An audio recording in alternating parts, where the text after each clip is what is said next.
What's up everyone, and welcome back to my YouTube channel. This week's video is a little bit different because I will be sharing with you 8 healthy habits of a dancer. Okay, first things first, let's start with a proper warm-up. And I'm talking about a proper warm-up, not just doing some jumping jacks, swinging your legs, and just taking a class, because that is not a proper warm-up. You need to find what works for your body and what your body and your muscles need. For example, if you get a very tight back, try to incorporate some more stretches and exercises for your back in your warm-up. Things like that. Like, find what your body needs, what strength you need to focus on, and then incorporate these exercises in your warm-up. Also, try to find exercises where you can move the whole body, like downward facing dogs to planks is one that I really love because I can just move my whole body, my back, my shoulders, my wrists, my abs. Like, I'm activating a lot of different muscles. So trying to really warm up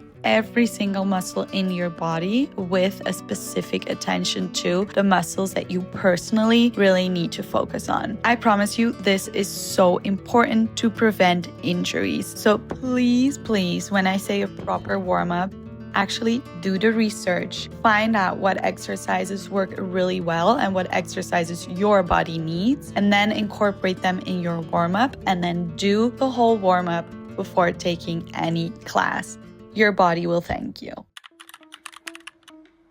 Next up, and this is kind of in line with my first habit, but this is foam rolling. Foam rolling has so many benefits for dancers. It reduces muscle tension, it enhances flexibility, and speeds up recovery from intense rehearsals.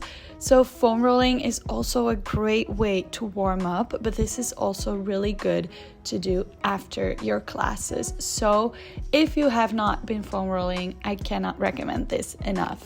Also, I have this whole kind of foam rolling routine that I do before and after my classes. So if you guys are interested in that, let me know, then I can do a video on my foam roll routine.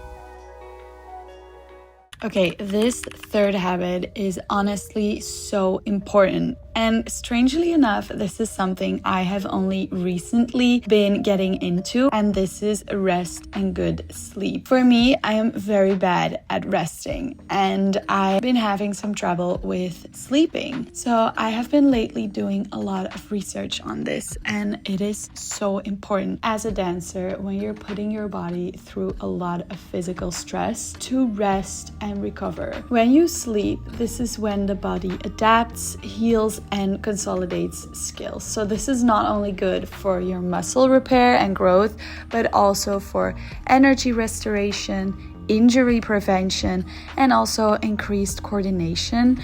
You need at least 7 to 8 hours of sleep to be able to function properly. And as a dancer, when you are training many hours each day, you need even more than that. And also, good sleep lowers your stress levels. Now, I've been looking into this because I'm a very stressed person, and as I said, I haven't been sleeping very well. So I've been trying to implement some new strategies to make myself calm down and have a good night's sleep. One of these is reading more in my book and having less screen time before bed. Also, every night I put my screen on this red light mode. While the standard blue light is optimal for daytime alertness, the red light minimizes the impact on your body's internal clock and prepares you for a good night's sleep. Okay, everybody knows that nutrition is so important as a dancer and that you definitely should not starve yourself. I mean, food is one of my favorite parts of my day. Also, one of my biggest tips for dancers who have very busy schedules is to meal prep in the weekends, because this saves you so much time and energy during the weeks. Even though I'm not a dietitian and I'm not an expert on food, I do know that I am trying to just eat healthy and balanced. So that means I'm trying to make healthy meals for myself, include lots of vegetables and enough protein, but also rewarding myself with a sweet treat every once in a while. I'm eating this little DIY dessert that I made. It's a viral Japanese cheesecake trend. It's just some Greek yogurt with Biscoff cookies inside. It's so good. So good.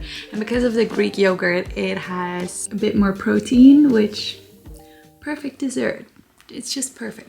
The next habit is very specific, but just like foam rolling, if you haven't been doing this, you should start doing it. Hot cold showering is very good for your body because it accelerates muscle recovery, reduces inflammation, and relieves soreness from intense training. The change between hot and cold water creates a pump effect that flushes out metabolic waste and improves your blood circulation. I have just recently started doing this and I feel like it is helping me a lot.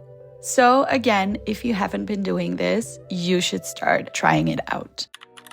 The sixth habit that can make you a healthier and better dancer is strength training or cross training outside of your classes. I think it's so important to do more training than just your classes. If you actually want to get stronger or better at a certain move, you need to train outside of your classes as well. And obviously, don't overtrain. There is a balance that you will have to find. But for example, I went to a yoga class and I think it could be very nice for some extra deep stretches and relaxation. But also I do some exercises at home in my room to strengthen some of my muscles, for example, my hips, because my hips are a little bit too weak. So I'm trying to get stronger in my hips and also get stronger ankles. So I do separate exercises on that at home. Training to get a stronger body will only make you feel better in your dance classes. I also see a lot of ballerinas that go to the gym. I think that's also a good option, but for me personally, I prefer softer exercise like yoga or Pilates, and then some additional exercises at home. The next habit is tracking your progress and corrections in a journal. For me, this has really changed the game. I only started doing it this year because the school where I'm training at is really encouraging their students to keep their corrections or thoughts in a journal. And it actually really helps me to remember all the corrections, which is something I feel is very important when you get corrected, to also remember the corrections for the next time. So keeping it all in a journal is so nice. And also it's just a moment of reflection after your class. Now, don't get me wrong, I don't sit down and write down every single thing after every class, but just when there was a correction that I've been getting a few times or something that has really helped me, I write it down in my journal, as well as other thoughts and things I like to share with my journal. It's just a moment of mindfulness. Last but definitely not least is to have other hobbies and activities outside of dance. This can mean just going out with friends, having a fun night, doing fun little activities. For me, it's also what I'm actually doing right now, making my YouTube videos and my short form content like my TikToks, YouTube shorts, because it's something that I really enjoy doing. But it's so important to have other things outside of dance, just to remind yourself that your life does not revolve around dance and that one bad class is not gonna ruin your life.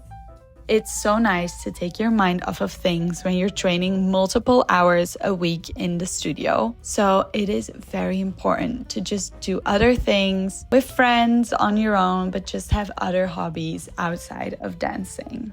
So I hope you guys enjoyed this different style of video. I worked very hard on it, which is why I had to upload it a little bit later than usual, but I hope you really enjoyed it. And if you want to see more like this, let me know, because I definitely have a lot more tips and habits that I could tell you guys about. Thank you so much for watching, and I'll see you next week.